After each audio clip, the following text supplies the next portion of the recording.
Vamos dar uma olhadinha aqui nos principais jornais. Eu estava aqui, vamos colocar aqui. Estão dizendo aqui que nós não estamos conseguindo emparelhar esse telão aqui, mas aqui pelo meu tá. Vamos tentar novamente aqui, ó. Vamos ver agora se melhor. Muito bem. É o seguinte, no Jornal Estado de São Paulo, destaca, obviamente, o protesto contra a tarifa do transporte que, segundo o jornal, deixa rastro de destruição em São Paulo. 20 pessoas presas, ônibus, bancos e lojas atacados, PMI usa balas de borracha e gás. Ministério Público marca uma reunião para esta quarta-feira. Ônibus foram depredados, enfim, uma situação bastante grave na cidade de São Paulo. O jornal O Globo, tá certo. Esse aí é o Jornal Estado. Exatamente. No Jornal O Globo, destaca o dólar em elevação que amplia dívidas e rouba o lucro de empresas brasileiras. Mas olha, essa questão do dólar é uma sinuca de bico aí para o governo brasileiro, porque quando ele está muito baixo o valor do dólar, as empresas exportadoras reclamam, né? Porque o real é muito valorizado, não consegue ter competitividade no exterior. Se ele fica muito alto, aumentam as dívidas que são feitas em dólar, então essa é uma questão Sempre bastante... vai ter alguém chorando de um lado, né? Lado, entendeu? No jornal A Folha de São Paulo, tem um destaque aqui para a Copa. Filipão diz que a seleção não está pronta para o Mundial. E também as prisões, 10 pessoas presas sem direito à fiança após os protestos em São Paulo. Tem o rosto aqui de um policial, um pouquinho para o lado. É o rosto de um policial sangrando, né? A PM fica com o rosto banhado de sangue após ser quase linchado por manifestantes. Enfim, e todo esse debate que está colocado, inclusive nas redes sociais, gente de um lado achando que os manifestantes estão certos, porque a passagem é um absurdo e tal, outros dizendo que não, que eles podem fazer a manifestação sem quebrar a cidade, sem quebrar as coisas. Vale destacar também, Ederson, que nem sempre, é claro, não estou defendendo os manifestantes nem nada, mas tem pessoas que se aproveitam da situação também, os baderneiros, a gente pode dizer. Exatamente. Que nem sempre quem está fazendo a arruaça seria o manifestante que está pedindo ali o direito para que esse valor da tarifa baixe. Claro que a responsabilidade do manifestante é de se manifestar sem prejudicar ali a situação do andamento da cidade. Mas é algo importante de se olhar isso também em relação à generalização. Claro, não dá para generalizar nem de um lado nem de um lado, nem de outro. Nem todo mundo é baderneiro e nem todo mundo está fazendo a manifestação da maneira correta. Tá certo, muito bem. Vamos lá, vamos para a nossa praia, né? A gente podia destacar aqui, queria começar aqui com essa história de Juazeiro do Norte. É o seguinte, a cidade de Juazeiro do Norte pretende cortar salários de docentes e os docentes entraram em greve. Tem aqui a imagem de uma professora chorando depois do anúncio, né? Essa imagem rodou a internet desde a semana passada, muito compartilhada no Facebook. E agora eles vão fazer uma greve lá, porque o prefeito disse que não tem jeito, que ele não consegue fechar as contas públicas se continuar com o projeto de carreira dos professores da cidade, né? Enfim, tá causando uma situação lá. Acho que hoje tem uma manifestação marcada, né? Vai rodar a cidade com essa história. E esse plano aí pode reduzir em até 40% os salários de alguns professores ali do município de Juazeiro do Norte, no Ceará. E lá do mesmo Ceará, vem uma reportagem feita pelo jornal Valor Econômico, deixa eu ver se ele carrega aqui, isso carregou. O jornal Valor Econômico está fazendo uma série de reportagens ali na região por conta de uma melhora no desempenho da educação do estado do Ceará e foram buscar por que está melhorando, tal, não sei o quê, e, enfim, chegaram naquele pacto pela alfabetização na idade certa. O Ceará foi o exemplo que o governo federal pensou para poder aplicar esse pacto pela alfabetização na idade certa, no governo federal, Pacto Nacional, no Ceará é o mesmo nome, é Pacto pela Alfabetização na Idade Certa, o Plano para Alfabetização, Programa de Alfabetização na Idade Certa, e compreende vários municípios, né? As 184 cidades cearenses assinaram, é quase uma unanimidade esse projeto, né, Tatiana? Você leu bastante sobre isso, né? O que você acredita? Você acredita que isso é realmente bom? Porque tem críticas dizendo que você avaliar a criança quando ela está no segundo ou no terceiro ano, fazer uma avaliação para ver se ela sabe ler ou não, não é uma coisa positiva, é um excesso de avaliação. O que as pessoas que estudam o tema avaliação, avaliação e alfabetização, eles defendem é que a alfabetização ela é um processo. Você não tem como imaginar que a criança, aos 6 anos, ela começa a ler no início do primeiro ano e no final já esteja lendo completamente.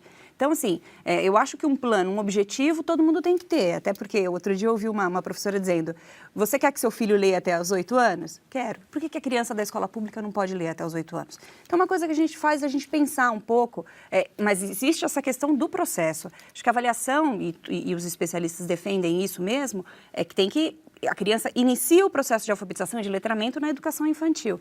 E esse processo, ele vai caminhando, junto com o desenvolvimento dela nos primeiros 3 anos do ensino fundamental. O pessoal lá do Ceará estava assim, eles estavam numa situação ruim, era o pior estado, as crianças terminavam o ensino fundamental sem saber ler adequadamente, vamos dizer assim. Sabia ler alguma coisinha, aquela coisa, mas não sabia ler adequadamente, não era um interpretação mesmo, um né? analfabeto funcional. Então, o Ceará resolveu pegar o negócio lá na raiz, tá certo? Chegar no final do 2º ano, se o menino não sabe, tem todo um processo para ajudá-lo a melhorar a educação. E investiu também na formação de dos professores. Né? Esse tipo de avaliação é uma avaliação que é vista como modelo hoje, que é aquela que você olha para o conteúdo que a criança sabe, aplica a avaliação para a criança, em cima do que ela não sabe, você trabalha para reforçar. É uma avaliação que é o sonho de todo o país, assim. Não simplesmente aquela avaliação que vai servir para passar ou não de ano. Então, esse tipo de avaliação é interessante justamente por isso, porque você vai entender aonde a criança está com dificuldade e vai aplicar, jogar as forças ali para conseguir sanar esse problema. E, paralelamente, fazer uma formação continuada de professores eficiente e tal. Até porque você consegue diagnosticar, digamos que uma turma está com mais dificuldade. Opa, essa turma está com mais dificuldade, esse professor está com algum problema. Então, você vai dar atenção para esse professor e vai fazer com que ele consiga sanar suas dificuldades também. Porque, às vezes, o professor tem dificuldade ali na sala de aula. Então, se tem uma equipe de formação para tratar esse professor ali, que possa ajudá-lo nas suas necessidades, diretamente você está afetando e você está melhorando o desempenho da criança. Tem uma coisa interessante nesse projeto do Ceará, nesse programa do Ceará, que é o seguinte, eles usam essa avaliação, a ideia é usar essa avaliação sem ranqueamento. Então tem lá... ótimo também. Exatamente. Sem dizer, você foi melhor, você foi pior, esta escola é ótima, aquela é uma droga.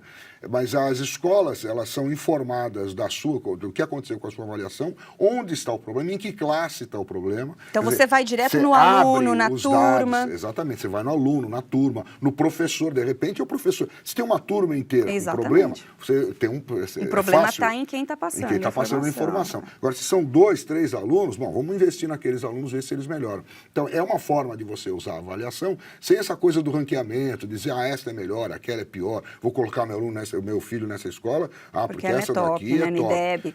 Mas isso aí não quer dizer muita coisa, a gente já falou, cansou de falar sobre isso aqui, que essa questão do ranking não é uma coisa correta, porque uma escola muito boa, colocada numa área de pessoas que não têm uma área de vulnerabilidade, é uma escola muito boa, ela não vai ter o mesmo resultado de uma escola razoável, numa área rica, onde os meninos vêm de pais que leem, enfim, têm bastante conhecimento. Mas ainda para finalizar essa questão da avaliação, assim como o Ceará fez essa coisa da avaliação menor, municipalizada, isso tem acontecido de uma maneira assim crescente. Desde do ano 2000 para cá, a gente entrevistou pessoas que falaram sobre o tema, nós mostramos no caso próprio de Foz do Iguaçu, que foi a primeira colocada no IDEB do ano passado, eles investiram na avaliação municipal, nessa avaliação formativa que eles chamam, que é essa avaliação que você vai entender ali onde está o problema na raiz. Você vê se é a criança, se é a turma, e ali você investe, sem abrir esse dado para a imprensa, ou sem abrir esse dado para que não haja ranqueamento. Esse movimento de avaliação municipal é algo que tem crescido. Porque eles dizem, eu faço avaliação do Estado. Até eu receber essa informação de quanto saiu, essa turma já não está mais comigo. Então, quando ele faz a avaliação municipal, uma avaliação menorzinha, essa informação fez hoje, semana que vem, no máximo 2 semanas, o professor está com a informação na mão. E ele pode trabalhar no decorrer do ano letivo com esse dado para tentar resolver até chegar ao final do ano. Que aquela criança que apresentou dificuldade, por exemplo, na primeira avaliação, na segunda ela já mostra um desempenho maior, ou melhor nesse caso, porque o professor conseguiu corrigir o problema maior que essa criança apresentou no decorrer da avaliação. Bom, sem falar aqui nas questões do ranqueamento, depois a gente fala. Mas, enfim, pegando esse gancho aqui, a gente informa, como o Globo está informando, informando aqui que os alunos do ensino básico farão a avaliação nacional de alfabetização. Então, esse foi o exemplo que o governo federal pegou lá do Ceará, só que transformou isso numa coisa nacional, que é o Plano Nacional pela Alfabetização na Idade Certa, que estabelece que as crianças até 8 anos têm que estar completamente alfabetizadas. Então, vão fazer aí avaliações em crianças do 3º ano. E aqui pode ser que haja essa questão que você acabou de falar, tá certo? De os dados só chegarem para as escolas, exatamente, porque é um negócio enorme no país inteiro, né? Mas aí a Muito gente fica dado. pensando, é mais uma avaliação. Porque a criança ela já faz uma série de avaliações. Ela tem a avaliação do Mas dia a não dia nessa da idade, escola. né? Então, mas é mais uma dentro da escola, mais uma avaliação externa, porque a criança ela já faz A a prova prova, Brasil, ela faz As as provas da provas escola. estaduais. Alguns municípios têm as suas avaliações municipais, agora tem mais uma. Então, assim, claro que não é nessa idade, mas é mais uma prova com que o ensino fundamental tem que lidar. E aí a gente entra naquela discussão também. Será que essa criança, ela aguenta fazer tanta prova assim, Pois né? é, né? Bom, enfim, mas já vai ser feita, já foi publicado no Diário Oficial essa prova nacional para ver se as crianças estão sendo realmente alfabetizadas. Mas essa nota vai compor também a coisa interessante que o jornal destaca aqui, informação interessante, é que essa nota vai também fazer parte do SAEB. Então, ele vai ajudar a somar, junto com a Prova Brasil, a nota do IDEB depois. Então, é mais um coeficiente que vai participar aí dessa soma da nota da Prova Brasil no final. Na verdade, que vai, junto com a Prova Brasil e outros indicadores, vai gerar a nota do IDEB. Bom, Tati, você separou aqui essa questão aqui das 57 milhões de crianças que ficaram fora da escola em 2011, uma pesquisa divulgada pela Unesco, que está aqui na página de educação do Jornal o Globo, se alguém quiser dar uma olhadinha, né? Esse estudo divulgado revela que doações para a educação básica caíram 6% entre 2010 e 2011. Isso é um estudo, enfim, Mundial, internacional, né? mundial, né? E a questão pior está lá na África subsaariana. 1 em cada 5 crianças com idade de ensino fundamental nunca esteve numa sala de aula. Enfim, 57 milhões de crianças em todo o mundo ainda estavam fora da escola no ano de 2011. Né? Essa é a conclusão aí do relatório. Apesar de alto, esse número diminuiu em 2 milhões, que é um monte de gente, mas se você avaliar a população mundial, não é tanto assim. E, enfim, a questão da África é a questão mais preocupante. Mais né? preocupante. Era interessante fazer uma reportagem sobre isso, trazer gente da Unesco para entender melhor esses números, né? E tentar entender também se eles levarem em consideração algum número em relação ao Brasil. Uma reportagem do Globo não cita, nós tentamos contato com eles, mas acabamos não conseguindo retorno. Mas vamos tentar novamente ficar em cima desse tema para ouvir alguém da Unesco que possa explicar como é que está essa nossa região aqui em relação aos olhos deles, em relação à alfabetização, né? Isso aí. O G1, São Paulo. São Paulo tem 2.900 vagas para auxiliares de professor. Universitários selecionados ganham bolsas de estudo e ajuda de custo.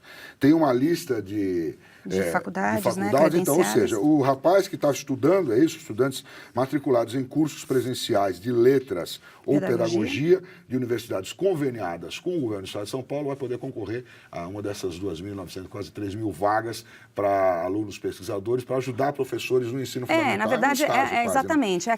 É o segundo professor da sala de aula, das salas de alfabetização. Então, numa sala de idade de 1º e 2º ano, o professor precisa dar mais atenção para a criança. Então, é nesse momento que o aluno pesquisador, ele acaba auxiliando. Então, em olhar a necessidade de cada um, o professor está ali no comando. Mas eu tive a oportunidade já de gravar em algumas salas de aula de alfabetização e a gente percebeu como é importante essa figura desse aluno pesquisador, desse segundo professor na sala de aula. Alguém que ajude o professor ali, principalmente quando tem um aluno ou 2 ou 3 que tem alguma dificuldade para ajudar. Vamos colocar, tem uma informação aí sobre onde se consegue mais dados, tem o site, a gente pode colocar o site da Secretaria do Estado da Educação. Secretaria do Estado da Educação, você entra lá no site e você consegue mais informações sobre como você pode entrar nesse plano, se alguém quiser entrar nesse plano. Tá, é isso.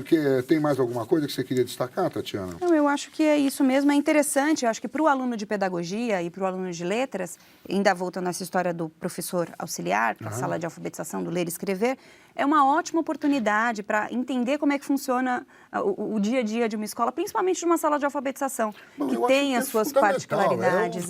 Exatamente. Que está começando agora, quer dizer, o Estado de São Paulo acho que deu um passo adiante aí para colocar os alunos dentro das salas de aula, que é fundamental. Quer dizer, é que nem um médico, se ele não fizer residência, ele vai errar com mais facilidade quando ele for clinicar. O professor é a mesma coisa, a importância do professor é tão grande quanto a importância de um médico. Ele tem que estar sabendo o que vai fazer quando ele chegar diante daquela sala, aquelas, sei lá, 20, 30 crianças na frente dele. Olhando, esperando alguma coisa dele, né? Ou fazendo bagunça. Como é que eu faço para eles prestarem atenção no que eu vou falar e aprenderem o conteúdo que eu tenho de passar para eles? Então, quem é estudante de pedagogia ou de licenciatura em letras, é uma boa oportunidade aí para entrar de vez na sala de aula.